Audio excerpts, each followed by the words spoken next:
Thank you very much for joining. How is the sound today? Can you hear me or should I use my microphone? Is the sound okay? Good, good. So I'm going to talk about to you today chapter 6, and I think we are on page 36. Here he's talking about the Chinese emperor. Even when the Chinese emperor was surrounded by shrewd advisors, he always had enough wisdom to mislead them. This type of wisdom has nothing to do with the wisdom of the buddha-dharma. So as far as I know, in China there's no emperor anymore, but in Japan the imperial house has continued for, they say, more than 2000 years. And well, whoever is born as the first son of the present emperor will become later the next emperor. That means that the emperor is not necessarily qualified for the job. It's not his skills that make him the emperor. It's just that he happens to be the first son. And today, of course, the Japanese emperor is not in charge of politics anymore. For that, we have the prime minister. But in the old days, there were also times when the Japanese emperor were at least officially deciding the politics of the state, although he was maybe not qualified for the job. But for that, he had ministers. So the minister's job, in a way, was to keep the emperor, how do you say? How do you say? Well, to check that he's not doing some strange things. So it was important that the ministers were qualified, even if the emperor himself is not so qualified. If the people that surround the emperor were qualified and skilled, then it would be good. And I don't know so much about American politics, but sometimes you get the impression that maybe now in America it's a little bit the same, that even if the president is not so sharp, at least if the people that are surrounding the president are skilled, then things will somehow, maybe hopefully, work out all right. But Sawaki Roshi says here, sometimes if the emperor himself was pretty sharp so that he could mislead his ministers, meaning that he basically did what he wanted to do to profit himself, that kind of wisdom has nothing to do with the buddha-dharma. So the question is always, well, if you're clever, if you're smart, what does that really mean? If you use this cleverness, that smartness, only to profit yourself, that kind of smartness has nothing to do with the wisdom that we talk about in buddha-dharma. So what is the wisdom that we talk about in buddha-dharma? A couple of quotes later, Sawaki Roshi says, in the end, there's only emptiness. So the wisdom basically means to see through the game. It's not about the point that you collect, to use the metaphor that I'm always using. It's not about you. So as long as you think the whole game is about you, you can be as smart, intelligent as you are. It's not connected to the wisdom that we talk about in buddha-dharma. Okay, maybe until here, and maybe Xuan can translate.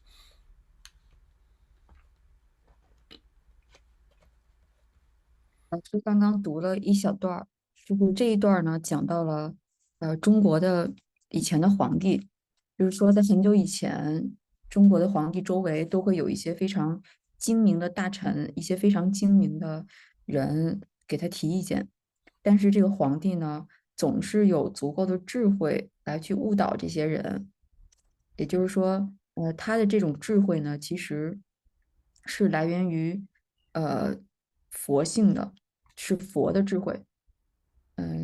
就是老实说，那个皇帝，中国现在已经是没有了，但是日本的天皇现在还是有的。日本的天皇是世袭制的，就是现在日本呢，天皇把它当成了一个工作，就是他们家的长子会继承天皇这个职位，就是其实在日本呢，他现在已经不从政了，只是一个工作而已。而在很久以前，日本的这个就是天皇呢是从政的。在这个从政的天皇周围呢，会有很多非常聪明的大臣，就好像这个皇帝他很愚蠢，他可能没有那么多智慧，但是他周围有很多有名的，就是这些有智慧的大臣的话，非常有才能的大臣，来协助他的话，好像也可以做出特别好的决策来，或者说，比如说这个皇帝非常的聪明，但是其实他做这个决策也不是完全是由他决定的。所以或者我们说，其实天皇他也是有一种智慧，比如说他总是想做自己想做的事情，或者说他很聪明，那其实也没有什么用，因为他这个决策不光是他一个人的决策，这就好像是那他的这些智慧其实和我们佛里面讲的，就是后面那个泽木老师还会讲到后面有空的意思。就是说佛念里面佛里面讲的这个智慧其实是空。我们通过一些游戏，来明白这个道理。其实你聪明与否，或者说你多么的呃聪明，其实跟你是没有关系的。它不是来源于你的智慧，就是道就是这样的，佛就是这样的，它来源于佛的这个智慧，跟你其实聪不聪明和它没有太大关系，大概是这个意思啊。老师后面还会讲。Thank you. Next quote. Here, Sawaki Roshi mentions Goemon Ishikawa, or the Japanese reading would be Ishikawa Goemon, whom I talked about 2 weeks ago, because he appeared in the first quote in this chapter, but that was, how do you say, taken out of the book. That was a quote about Alexander the Great and Adolf Hitler and Joseph Stalin, and Sawaki Roshi compared them to big thieves in Japan, like Goemon Ishikawa. Sawaki Roshi says, "You don't have to be a Goemon Ishikawa to be a thief." And here I wrote a footnote. So Goemon Ishikawa lived from 1568 until 1594.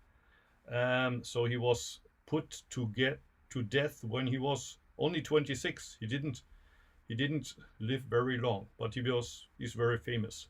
So he lived at the end of the 16th century. He was a famous Japanese thief who, together with his gang and family, was put to death by being cooked alive in boiling water. So if you look at the thumbnail of the video from 2 weeks ago that I put on YouTube, that's kind of a famous picture of how he's cooking in that big pot. And that's why you call the traditional Japanese bathtubs Goemon Bulo. When I first came to Antaiji, we had also this kind of Goemon bathtubs. It's a big iron pot that you heat from below with fire. So that's how he was put to death, by being cooked alive in boiling water. His life provided material for many historical dramas in Japan, probably especially during the Tokugawa and Meiji period. So what Sawaki Roshi is saying, you don't have to be such a big thief like Goemon to be called a thief. When you steal, that makes you a thief. Even somebody who's stolen something only once on a whim is still complete a thief. So it's not an excuse to say, actually, I didn't, how do you say, I didn't mean to steal it. I had no intention of taking this. If you take it out of the supermarket without paying, that makes you a thief. And if you say in my mind, I mean, in my mind, I had no intentions to steal. The action is what makes you a thief. And interestingly, Sawaki Roshi here uses this as a metaphor for becoming a Buddha through doing Zazen. So what he continues by saying, in the same way, Shakyamuni isn't the only Buddha. So here, Shakyamuni is paralleling Goemon Ishikawa. Ishikawa is not the only thief. You don't have to be Ishikawa to become a thief. And you don't have to be Shakyamuni to become a Buddha. Shakyamuni isn't the only Buddha. Everyone who imitates Buddha Zazen is a complete Buddha. In Japanese, we have this saying, Issun swareba issun hotoke. Issun means just a little bit. If you sit just a little bit, you are a little bit Buddha. If you sit for only 5 minutes, for those 5 minutes you are Buddha. And probably most of us, maybe all of us, will say, why? How can that be? When I sit, I don't feel like a Buddha. It doesn't really feel like that. And also, I don't have the intention to be a Buddha for 5 minutes. But that's just like taking something out of the supermarket without paying and saying, but I didn't have any intentions of stealing. If you take it, you're a thief. If you sit 5 minutes Zazen, you're a Buddha. You can't change that fact. And even if you say, I didn't feel like a Buddha, it's like, I didn't feel like a thief.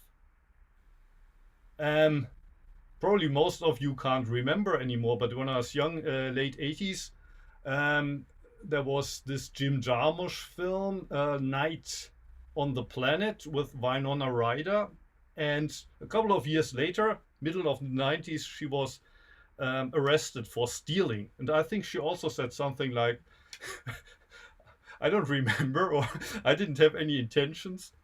But again, that's not an excuse. Just as after saying Zazen, I don't feel like a Buddha, it's not an excuse. You're still a Buddha. And this metaphor, stealing and becoming a Buddha, I think it's quite funny, a funny metaphor that Sawaki Roshi is using here. But maybe Xuan-san can translate, and after that, if you have questions, please ask or comment. 后面老师又读了一段，然后老师这个大概其意思就是说，在日本有一个特别有名的一个贼，我刚刚查了一下，那个贼叫石川五右卫门。然后这个人就是，然后那个他在日本特别有名，然后总木老师就是拿他做了一个比喻，说你不用成为这个特别有名的石川五右卫门这个贼，或者即使是你只偷了一次，那你偷的这个行为，你也是一个完全的，你已经是一个完全的贼了。那就同样的，释迦牟尼他其实也不是唯一的一个佛，我们每一个人，这个人只要他已经坐下来，已经在打坐，其实他就已经完全是一个佛了。就是老师刚刚讲到这个特别有名的这个五右卫门，就是很多电影啊、电视总会演到这个人，他特别有名，他就是像中国这种劫富济贫，然后把自己生死都置之度外，26岁就死了，他是被活活的给煮死的一个人。然后在日本还有一种就是那个洗澡吧，可能是就是说你用那个火下面烧，有一种方式，那个洗澡就是澡盆儿那种洗澡的方式，就是叫Goemon Ishikawa，就是那个石川五右卫门，这还有一个典故。然后前一阵儿老师的 YouTube 上面还有一个图，他就是写的是水煮这个有名的盗贼。然后其实泽木老师在这儿举了个例子，就是说你不用像他一样成为这样有名的这种把生死都置之度外的这么有名的这么一个大贼。你只要偷了东西，你就是小偷，你就是贼。你不能因为你在超市里无意的拿了个东西，或者说我不是有意的，你就不是小偷了。只要你有了这个行为，就是这样的。那同样的，佛也是这样的。佛它不是唯一的佛。然后呢，日本有一句特别有名的话叫"一瞬坐，一瞬佛"。即使是你只是坐下来5分钟，那这5分钟你就已经成佛了。那你就会问为什么呢？那我怎么我没感觉呀？我也没有这个成佛的意愿，我只是简单的坐了下来。其实就是我觉得泽木老师他在这儿举这个例子特别有趣啊，他把那个贼放在那里。其实当你偷这个东西的时候，你也没有想到你会成为一个贼，你只是拿了一个东西，对吧？所以这个修行也是这样的。其实无所谓你有没有这种感觉，也可能你没有感觉，那你已经是了。你有这个感觉和没有这个感觉，其实你都已经成佛了。可能你也没有意愿，但是你坐下来的那一刹那，其实也就成佛了。然后大家有问题可以提啊。Thank you. Do you have questions or anything you would like to share? If yes, please feel welcome to do so.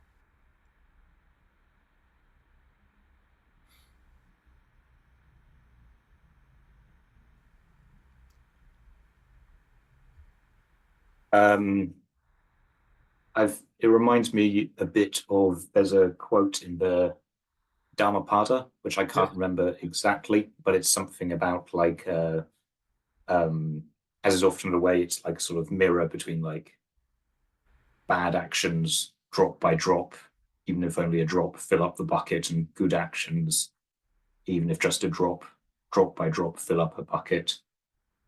Which reminds me of that a bit, but of course different, because there it seems to be there's some sort of process of filling it up with either good or bad actions, whereas this seems to be each drop fills the bucket completely. That makes sense.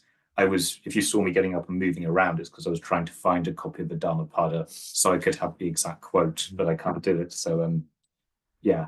Does that make sense? Or can you remember which verse I'm trying to think of? No. Okay. But it's interesting that you mentioned that, because in the last chapter of the Shobogenzo, Japanese title is Hachidai Ningaku, 8 awarenesses of a great person, or something like that in English. It's basically a long quote from a Chinese sutra, or a sutra that presumably is the last sutra of the Buddha before he died. But this sutra, scholars are pretty certain that it was authored in China. And there's this one among these 8, one is about effort.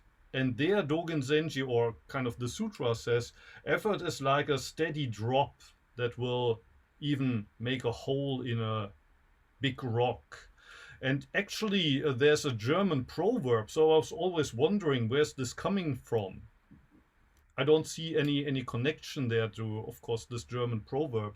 But the German proverb is "Stetiger Tropfen höhlt den Stein," which basically means the same. A steady drop will make a hole in the stone. But probably that sutra is actually taking that from the Dhammapada. So what you just said basically sounds like this. So, like, if you continue, even with a small effort, it will eventually, grind a hole through a stone. But I couldn't tell you exactly where it's in the Dhammapada, but I have no doubt that's where you can find it.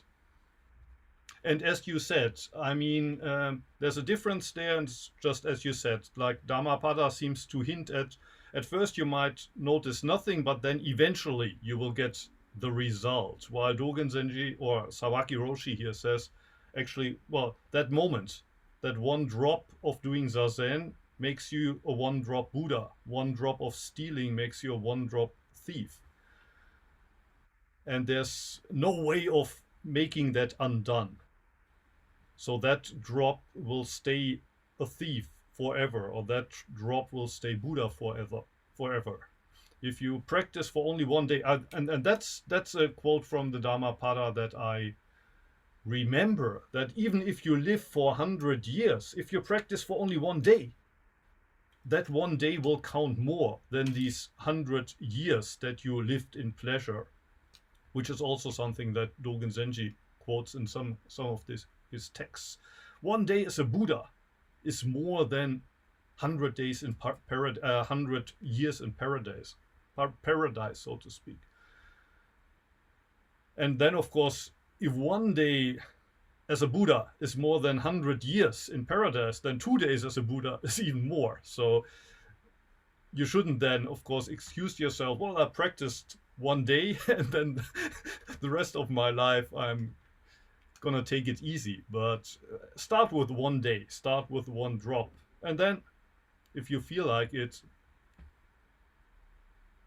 try another day of practice. Yeah, it's a good metaphor, like of the drop, the Yes. rotating rock. Yes.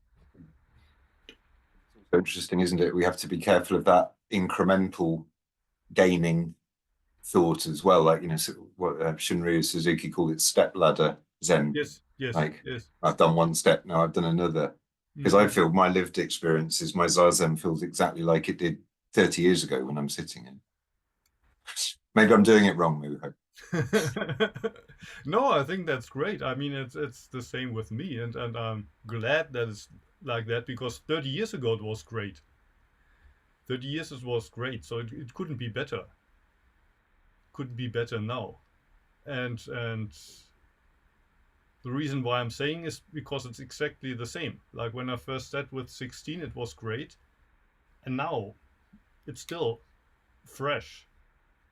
Lots of the things that I did with 16, enjoyed when I was 16, like the music I listened to when I was 16, the books that I enjoyed with 16, now they've all worn out. I can't stand them anymore. But with Zazen, maybe it's the only thing that I still enjoy the same that as I enjoyed it with when I was 16. Even the food that I loved with 16, now I don't enjoy the food anymore. But Zazen, it doesn't change. So I think that's great. Always new, always the same is a great phrase. Pardon? What did you say? Always new, always the same. Yes. Always yes. new, always the same. Yes. Yes. Yes.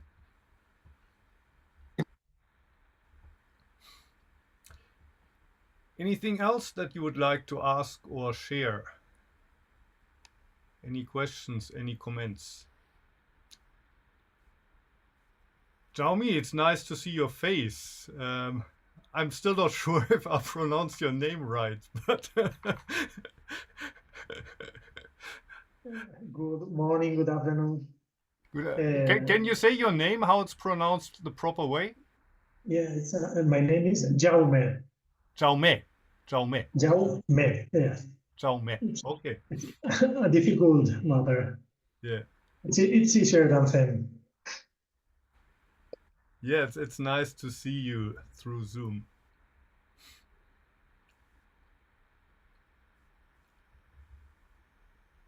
Anything else you would like to share? No questions?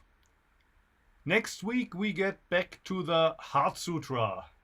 Still the first sentence. Last time I talked about who Avalokiteshvara is. Short answer, you. You are Avalokiteshvara. And next time it's going to be about practicing deep prajna, paramita, and realizing that the 5 skandhas are empty. All difficult concepts, and I will try to explain them one by one. So if you have no other questions, I would say thank you for this week and hoping to see you again next week. Same time, same address. And also, of course, thank you for Xuan for hosting us and translating. Thank you very much. See you again if you like.